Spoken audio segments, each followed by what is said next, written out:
துலா ராசிக்கு ரொம்ப ரொம்ப நன்மை தான்.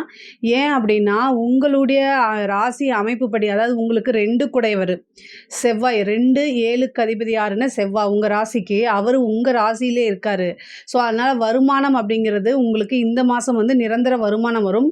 வருமானம் தேடி வரும். இவ்வளோ நாளா எதிர்பார்த்துட்டு இருந்த ஒரு பண வரவு கட்டாயம் இந்த மாதம் உறுதியாக உண்டு. அது மட்டும் இல்லாம உங்களுடைய ராசி அதிபதி சுக்கிரன். அவரு வந்து லாபஸ்தானத்தில இருக்காரு. சுக்கிரன் வந்து லாபஸ்தானத்தில இருக்கனால, பல வகைகள்ல இருந்து உங்களுக்கு பணம் வரதுக்கு உண்டான அமைப்புகள் இருக்கு. 11ஆம் அதிபதி சூரியன் 12ஆம் இடத்துல இருக்கனால, லாபம் வரும்போது அதுக்கு நிகரான செலவுகளும் இருக்கு. கட்டாயம் இருக்கு. அது கூட வந்து செவ்வாய் வந்து உங்களுடைய ராசியில இருக்காருன்னு சொன்னேன் இல்லையா?